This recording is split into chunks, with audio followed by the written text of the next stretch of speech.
गांव की मिट्टी में एक टूटा फूटा घर, जिसकी छत अधूरी थी, जैसे उसमें रहने वालों की जिंदगी। घर में थी कमला, एक माँ जिसने अपने पति को जवान उम्र में खो दिया। अब उसका सहारा सिर्फ उसकी दो बेटियां थीं, सीमा और पूजा। गरीबी, ताने और जिम्मेदारियों के बीच भी ये माँ चाहती थी कि उसकी बेटियां किताब छोड़ें नहीं। सीमा, जरा आटा पास कर बेटी। लो माँ, लेकिन तुम बैठ भी जाओ कभी। सारा दिन खेत, घर, बर्तन और अब चूल्हा। हम है ना, हम तुम्हारे साथ काम में मदद करेंगे। और वैसे भी पढ़ाई तो हम रात में भी कर सकते हैं। तुम दोनों की पढ़ाई ही तो मेरी ताकत है। अगर तुम भी काम में लग गई तो पढ़ाई कौन करेगा? माँ, आज स्कूल में सब बच्चे टिफिन लाए थे, पर मेरे पास कुछ नहीं था। सब हंस रहे थे। बेटी, पैसे नहीं थे तो आज टिफिन नहीं बना सकी। कल खेत से थोड़ी सब्जी ले आऊंगी, टिफिन में भर दूंगी। गरीबी सिर्फ भूख नहीं लाती, वो बच्चों की मासूमियत भी चुरा लेती है।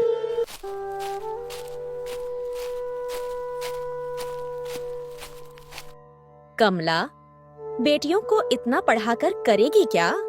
आखिर ब्याह ही तो करना है। इतनी पढ़ाई कौन सा दहेज बचाएगी?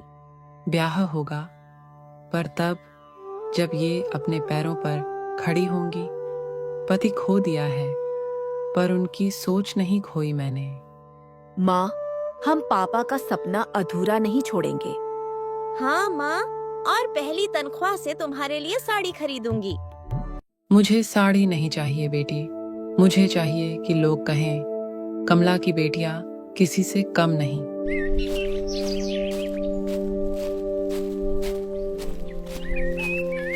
दीदी, कितना दूर है कॉलेज? पैर में छाले पड़ गए। सोच पूजा, एक दिन हम ऑफिस में बैठेंगे, पंखे के नीचे। तब यही मिट्टी भरे रास्ते हमें हिम्मत देंगे। कॉलेज जाना सिर्फ पढ़ाई नहीं था, एक जंग थी। कभी किराया न होने पर पैदल जाना पड़ता, कभी किताबों के लिए पैसे नहीं। कई बार तो दूसरों से किताब उधार लेकर पढ़ाई करनी पड़ती। बेटी, आज अनाज खत्म होने वाला है, कल सुबह खेती से कुछ लाना पड़ेगा। माँ, आप चिंता मत करो, मैं और छोटे मिलकर सब संभाल लेंगे। हाँ माँ, आप बस आराम करो, हम दोनों मिलके रोटी सेक लेंगे।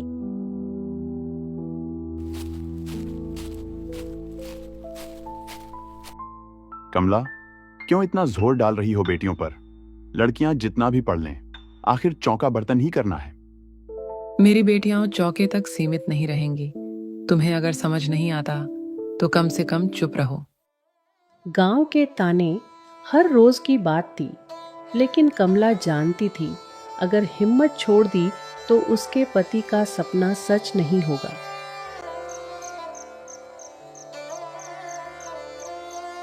दीदी, कभी लगता है हम सच में कुछ कर भी पाएंगे।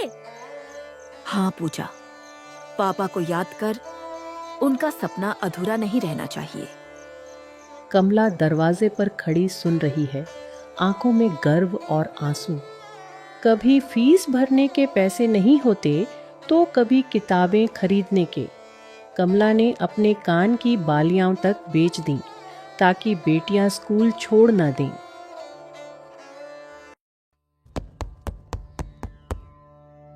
माँ, मैंने फर्स्ट डिवीजन लाया है। सच? ओ बेटा, आज तेरे पापा होते तो कितना गर्व करते। अब हमारी बारी है माँ, ये तो बस शुरुआत है। कमला, बड़ी बेटी अब जवान हो गई है, ज्यादा पढ़ाई कराओगी तो शादी कौन करेगा? मेरी बेटियां शादी तब करेंगी जब वो खुद अपनी जिंदगी चला सकेंगी। मुझे दहेज की चिंता नहीं, मुझे उनकी इज्जत की चिंता है। समाज के लिए औरत का सपना मायने नहीं रखता, लेकिन कमला की जिद उसकी ढाल थी।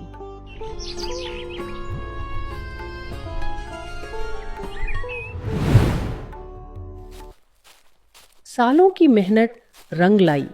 सीमा बैंक में नौकरी करने लगी और पूजा गांव की लड़कियों को पढ़ाने लगी। वो अधूरी छत वाला घर अब पक्का हो चुका था। माँ, देखो, अब हमें किसी से कुछ कहने की जरूरत नहीं। हाँ माँ, अब लोग खुद कहेंगे। कमला की बेटियां किसी से कम नहीं। मेरी सबसे बड़ी दौलत तुम दोनों हो। गरीबी दीवारें बना सकती है, समाज ताने दे सकता है, लेकिन हौसला और माँ का आशीर्वाद अधूरी छत को भी आसमान बना देता है।